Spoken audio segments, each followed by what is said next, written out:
I just want to exchange a little bit around education as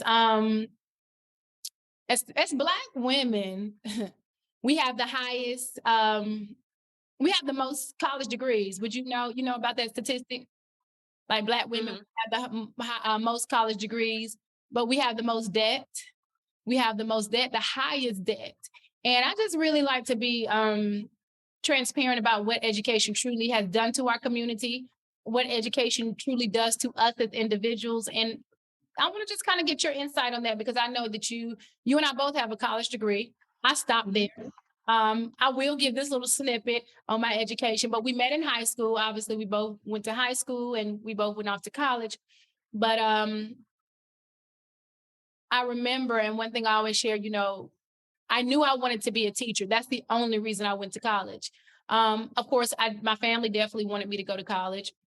I was the first college graduate in my family, my immediate family, the only in my sisters. Out of 56, 58 grandchildren, I was the only college graduate with a 4-year degree. And these are things I honestly never thought about until probably like 6 years ago, when I just have been doing a lot of self-reflection on who I am and things about me and the dynamics of my family. And because I never wanted to be a cycle breaker of education. I just was never intrigued by the idea of getting a degree. I've always been intrigued about who I am and what do I want. And I wanted to be a teacher. And I would tell anyone, if what you want to do in life requires a degree, go get the degree. But I think what we have to really educate our kids on, and what I'm mindful of and understanding, like, are you getting that degree for a family member, for status? Can you afford the degree? And how is it really going to help you in life? Because the goal of a college degree should be to take that degree and get some money behind it because you have a degree. And so, it's a very important discussion, I think, around the topic. But I want to, we're going to just not go too long on it, but just that's how I feel about education. I believe true education is a personal experience with self. But yes, get a college degree. And I also believe if you come from a certain type of environment, college experience, not the degree, the experience can help you. I am big on that too. I believe a college experience can help an individual grow up, individuate, take them out of a very toxic environment. But that person has to be able to say, I'm ready for that. Because I'll say this little snippet about me. I actually chose a 2-year university first because I wasn't ready for a 4-year college. I wasn't. I was, at the time considered rebellious, but I really was a person that came from an environment that I didn't want to stay at home. I left home at 17, did stay with one of my cousins, and kind of did things my own way. So one thing about me, I knew I didn't jump in waters that I knew would put me in a bad situation long term. And so I didn't want to go waste time. So I went to 2-year degree. Y'all were at 4-year colleges. I was at a 2-year technical college. And then I transferred to a 4-year university in my city where I grew up because they had a really good education program. It was all about what I wanted. So my advice to anyone thinking about college, about education would be choose something based on what you want, you desire, nothing else. What do you think about education, girl? I definitely think education in the sense of college, a lot of people make it seem like that's the only path to success. And I want to say that I wholeheartedly disagree with that. I feel like there are many paths that you can choose that can give you success. But in my particular thing, I got a college degree and I use my college degree to put me into position to where I can, make the most of my life. So, but again, it's not the only route or whatever.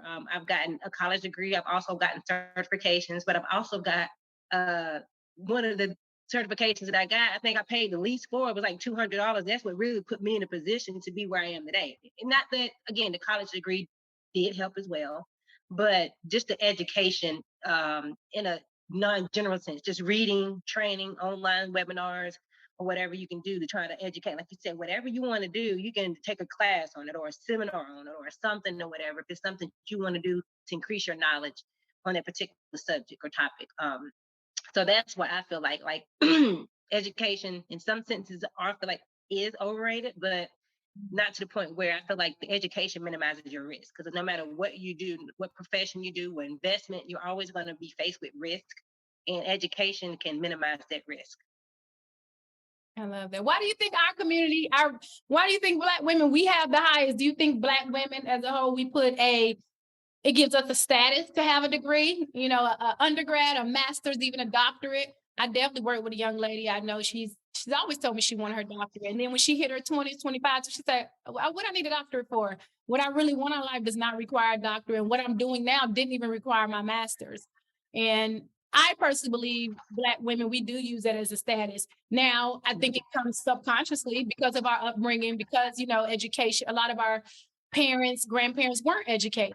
So I understand their need for us. You know, that's kind of like moving forward. But does education Mhm. move us forward or does it put us more in debt?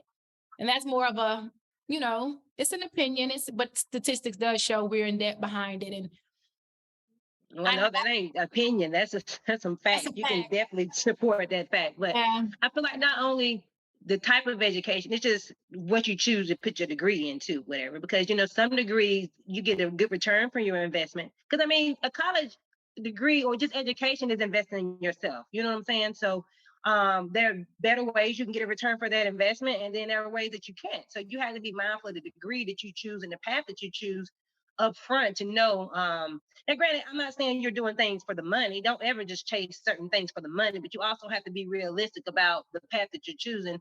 Is there a reliable or, I guess, a good amount of careers in this particular thing? Or am I going to just get this degree and then just have this degree for my ego? So I you have to be guarantee. realistic.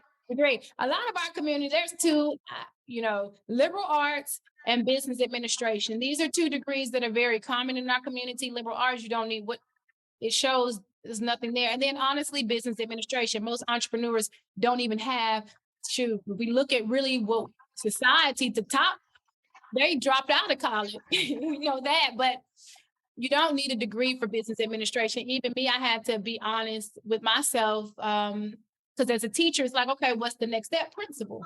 So I naturally say, I've always wanted to be a teacher. I said, oh, I'm gonna be a principal. Because one thing I did say, and I don't know if I shared this, I know Julian definitely knows, but I don't know, I was maybe 34, and I said by the time I'm 40, I wanted to be out of the classroom. And I actually am, totally different way. But I said, I want to be out of the classroom by 40. So how am I going to do that? Again, at that point in my life, I'm going to be a principal because that's how you climb the ladder, right? In education. I actually enrolled. First time ever making 3 A's back to back. I completed 3 courses. And again, I disrupted and said, do I really want to be a principal? I did not want to deal with parents. I didn't want to deal with students from a discipline place. Politics. Politics, that's not me. I'm not anything behind that. I'm no. You just want to encourage and support. Right, right. That's it. Inspiration and encourage. That's me. How can I do that the best? Put me in the classroom. Right, right, right, So I quit. I paid. That was the first. I was paying out of my pocket. I did not get a student loan because it was a program through Loyola. They were working with the school that I was in, Howard County at the time. So that's my story around just being honest again with myself. This degree is not what I want. I don't want to be a principal, and I am out of the classroom by 40. So it's going back to truly staying close to your soul of what you want. I wanted to be out of 40, and you may have dreams, but that doesn't mean I want to make a certain amount of money to get a college degree. I think about what inspires you, what's your passions, and then kind of go on that. But getting in debt behind a degree is just something I would discourage anyone, and really think about who's encouraging you to get that degree. Because if your parents or grandparents can't write you a check, I don't think they should maybe say what they want. But if you can't afford to pay for your children's college degree, I don't think it should be any pressure there. Because that's a debt that they're having to live with, or even a degree Yeah. they may not be able to utilize. So I definitely wanted to discuss that. And I love what you said about books and certificates. And these are things, hands-on experience, apprenticeships. I think in high school, you did that. Didn't you go? I did. I did a lot of intern. I started interning when I was in my 10th grade year. I started doing like internships or whatever. But like I was like something that you just recently said, that's what you would want. I would always say knowing what you want is half the battle. I feel like at the age of 18, they're forced you to make a decision on the degree, on the major. How do you know at 18 years old what you want to do the rest of your life? Like, I feel like that's almost insane to even ask me that at 18 years old. Like, you got people who 30 and 40 just not figuring out what they want to be when they grow up. So it's just like, it's just like, I just feel like knowing what you want is half the battle. And you also said, going with your passions. But again, at the age of 18, you kind of know what you like, but you're not thinking about passion. You know what I'm saying? At 20, you're not thinking about, oh, I'm passionate about saving the world. You're passionate about probably partying, turning up, fashion, which that's one thing I haven't outgrown yet. Sorry. But, certain things, it's just like, it's just like knowing what you want is half the battle. And after you knowing what you want, how to go and get it, that's the other half. Yeah. And I love that, like at 18, that's impossible to even know for most people. Um, my story is, everybody has their own. I definitely knew I wanted to be a teacher, so that path was kind of carved out for me. Although I went over other obstacles that some people didn't have experience. But this is what I say to young people, anyone who says, "Well, what do you?" Because I don't like that word anymore. I'm a passionate person, but thinking at 18 you need to know what you want to do, like you said, have a purpose. Purpose is discovered along the journey. Definitely. Purpose can change. So much. It can So change. much. And so at 18, to the young person listening to this, or if you're 50 or whoever, we're sharing our journey. But if you don't know at that age, what I always say is go inside and stick close to your soul and do the things that you are passionate about, just as a human. In the moment, how can I be purposeful in this situation? When I go to work, whatever job I'm on, when I'm around my family, when I eat my food, how am I taking care of my body? These are just natural things that we have to do anyway. That's why we stick to things in life that we have to do. And I'm not adding anything to the plate. We got to eat, we got to earn money, we got to be around people, we got to put on clothes. So I feel like choosing to be purposeful in your daily things, it will lead you to passion, because you're going to meet people. True. Your connections are what takes you through life. Again, back to that family dynamic. We love our family, but they don't take you to that journey, that destination. They don't get you there. They're your foundation. But most of the things that's going to take you to where you need to be, you meet those people and you experience those things along choosing just to live in a healthy way. So passion and purpose, these are I feel like, used words, although I use it because I did want to be a teacher. But if you don't know what career, or even what you like, because some people don't know what they like. And that's what I was going to say. Because honestly, I actually wanted to be a doctor. But when you really think about it in the terms of what I'm doing, I'm still at the core what I want to do.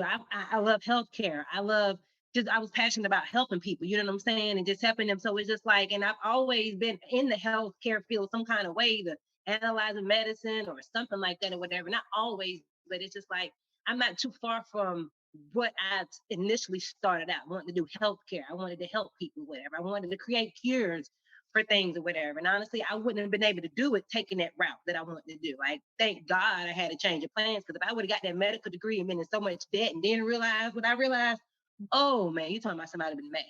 And I think that's what happened with most medical doctors, but we don't even want to get on that subject. That's a whole nother subject for a whole nother day. You know what I mean? I think, I have several books on that. Well, not books on that, but a lot of people I read about it, their story. They left lawyers, doctors, were the two highest I saw a lot of. Again, they're the status type kind of jobs or positions, and they left those. And teachers too, because teachers don't make money, but it is, in one context, could be considered, it's a profession. These are professions in American society, and they leave it because the status doesn't come with peace.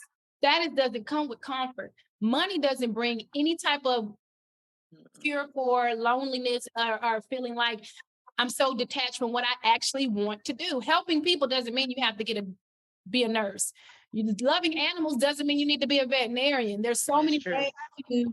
Loving children doesn't mean you need to be a teacher. I did it. I love teaching, but if you love children, I switched. I love children. I actually worked in nurseries and daycares. Young, I used to get my cousins. I like the baby part of keeping kids. But when I went to actually get into teaching, and I did my internship, York Road, Ms. Young's class, second graders, and they was all over me all day, I switched my major because I did not like working with little kids all day. And just being honest about yourself. I could have said, oh my God, I made it this far. I don't want to change my major, but I did. I changed it, went into high school, and it led me to what I'm doing, which is still a continuum of what I am is, life skills, just living. So I would just say, no, if you don't know what you like, also know what you don't like. This doesn't work for me. I may not know what I'm going to do, but it's not working. Right. And in your sense, like, you may not have some particular career out there. It may not be a career with a title, what you feel like you want to do, but just follow your passion, and eventually it'll lead you to what you want to do. Look at I Am. You invented and created I Am, but you're still doing what you want to do and you're passionate about it. It might not be in the school system. in the traditional way, but you're still making an impact in these girls' life, and you're still inspiring them. So it's just like you're still doing what you wanted to do, the core of you. Yeah. But that didn't even change from when you was younger. So yeah. But again, the way you went about it, because a lot of times we'll think, oh, I want to be a teacher, but you didn't necessarily want to be a teacher. You wanted to make an impact. You wanted to inspire. You wanted to encourage. Now, you thought that was the best way to do that in the position of a teacher, but there's so many ways to impact, to inspire and encourage versus in the classroom. Mhm. So you found that way, and that's the thing about it. You found that alternative way to do what you want to do, what you're passionate about, and I admire you for that. Thank you. Thank you. It goes back to what you said too, medical health helping in your career. I believe you like most of your jobs. I love the classroom. I actually did. I didn't like my managers, but I like my work. I There like we the work go. that I did in the lab, but And my those are the managers. stepping stones. Those are you need to do that. Some people want to jump to the passion of the career, but the passion is the daily grind of choosing things you like. Being in that classroom for 15 years led me to IM. I wouldn't have IM without the experience that I had in the classroom. So stay the course. Exactly. That's what we're here to remind It you. is. Stay the course. Trust the process. Yes.